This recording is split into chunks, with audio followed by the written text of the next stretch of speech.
வணக்கம் நண்பர்களே, நான் Manikandan. This is Mani's travels with hope. இது மாதிரி தொடர்ந்து பல வீடியோக்கள் வரப்போது. அதுக்கு நீங்கள் செய்ய வேண்டியது எல்லாம் நம்ம சேனலில் சப்ஸ்கிரைப் பண்ணி ஆதரவு கொடுக்க வேண்டியது மட்டும்தான். இன்றைக்கி இந்த வீடியோவில் நம்ம பார்க்கக்கூடிய விஷயம் என்ன அப்படின்னா, வர்ற 16ஆம் தேதி ரொம்பவும் முக்கியமான நாள். ஏன்னா அந்த 16ஆம் தேதி தான் ஒசூர் மற்றும் தருமபுரி வழியாக இயங்கக்கூடிய 6 ரயில்களுமே அந்த ரூட்டு பக்கமே வராது அப்படிங்கிற தகவலை ரயில்வே தெரிவிச்சிருக்கிறாங்க. அது மட்டும் இல்லாமல் 16ஆம் தேதி அப்படிங்கிறது ஞாயிற்றுக்கிழமைங்க. ஞாயிற்றுக்கிழமை அப்படிங்கிறதுனால பெரும்பாலும் ரயில் பயன்பாடு குறைவாக இருக்கும் அப்படின்னு ஒரு பக்கம் எடுத்துக்கிட்டாலும் கூட, சொந்த ஊர் போயிட்டு வர்றவங்களுக்கு அது கொஞ்சம் சிரமமான விஷயம் தான். அது எந்தெந்த ட்ரெயின் அப்படிங்கிறத நம்ம பார்த்துடலாம். அந்த வகையில் நம்ம பார்க்கக்கூடிய முதல் ட்ரெயின் நம்பர் 12677, பெங்களூரில் இருந்து எர்ணாகுளம் வரைக்குமே செல்லக்கூடிய இன்டர்சிட்டி எக்ஸ்பிரஸ் ரயில்.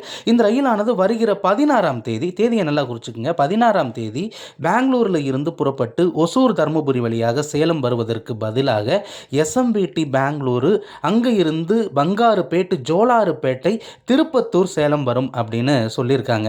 பெரும்பாலும் என்ன அப்படின்னா, திருப்பத்தூர்லேருந்து பைபாஸ் அடித்து ஜோலார்பேட்டை போக வேண்டிய அவசியம் அப்படிங்கிறது கூட இல்லை. ஆனால் இந்த ட்ரெயின் ஜோலார்பேட்டை வழியாக வர்றதுனால ஜோலார்பேட்டையிலிருந்து எர்ணாகுளம் வரணும் அப்படின்னாலும் இந்த ரயிலை நம்ம யூஸ் பண்ணிக்க முடியும். அடுத்து நம்ம பார்க்கக்கூடிய ட்ரெயின் நம்பர் 16529, எஸ்எம்பிடி பெங்களூரில் இருந்து காரைக்கால் வரைக்கும் இயங்கக்கூடிய முற்றிலும் முன்பதிவு செய்யப்படாத ரயில். இந்த ரயிலும் எர்ணாகுளம் ரயிலை போலத்தான் அதே ரூட்டில் தான் மாற்றி விடப்படுகிறது. அதாவது எஸ்எம்பிடி பெங்களூரில் இருந்து புறப்பட்டு ஒசூர் தருமபுரி வருவதற்கு பதிலாக இந்த ரயிலானது பங்காருப்பேட்டை, கிருஷ்ணராஜபுரம், ஜோலார்பேட்டை ஜோலார்பேட்டையிலிருந்து திருப்பத்தூர் திருப்பத்தூரில் இருந்து இந்த ரயில் சேலம் வரும் அப்படின்னு அறிவிப்பிருக்கிறது. சேலத்தில் இருந்து வழக்கமான ரூட்டில் இந்த ரயிலானது புறப்பட்டு செல்லும். ஆக ஒசூர் தருமபுரியில் இருந்து அன்றைய தினம் 16ஆம் தேதி நம்ம காரைக்கால் போகணும் அப்படின்னு இந்த ட்ரெயினை எய்ம் பண்ணோம் அப்படின்னா நிச்சயமாக முடியாது. அடுத்து நம்ம பார்க்கக்கூடிய ட்ரெயின் நம்பர் 20642, கோயம்புத்தூரில் இருந்து பெங்களூர் கண்டோன்மெண்ட் வரை இயங்கக்கூடிய வந்தே பாரத் ரயில்.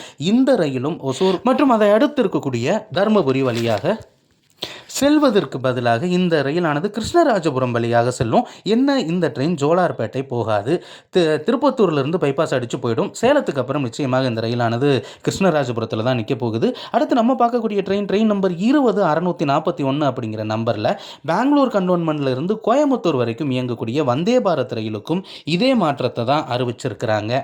ஆக இந்த காலகட்டங்களில் வந்தே பாரத் ரயிலும் கூட இந்த ரூட்டில் போகிறது இல்லை.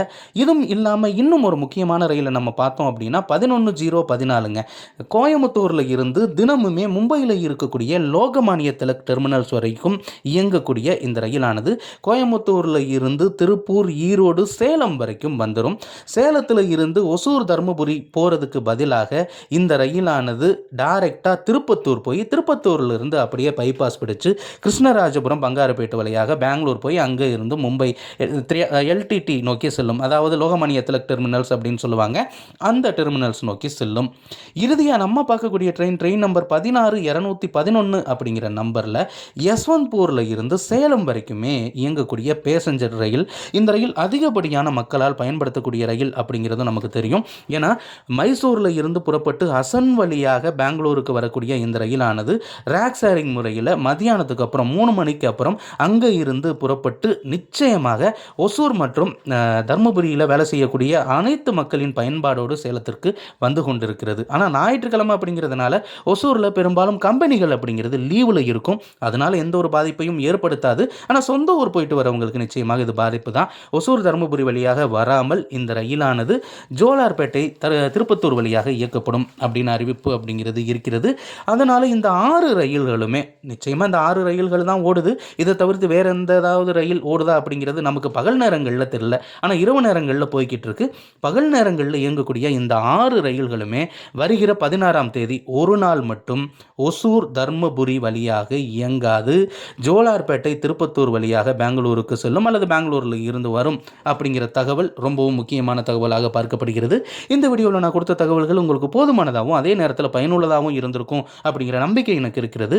இந்த தகவல்கள் நம்முடைய நண்பர்களையும் சென்று சேரணும். அப்போ தான் ரயிலை பயன்படுத்தக்கூடிய அனைவருக்குமே அந்த தகவல்கள் பயனுள்ளதாக இருக்கும். ஏன்னா இதில் முக்கியமான ரயில்களும் அடங்குகிறது. அதனால் இந்த வீடியோவை நீங்கள் ஷேர் பண்ணுங்கள். இது மாதிரி தொடர்ந்து பல ரயில்வே அப்டேட்டுகள் உடனுக்குடன் நம்ம சேனலில் வந்து சேர இருக்கிறது. அதற்கு நீங்கள் செய்ய வேண்டியது நம்ம சேனலை சப்ஸ்கிரைப் பண்ணி ஆதரவு கொடுக்க வேண்டியது.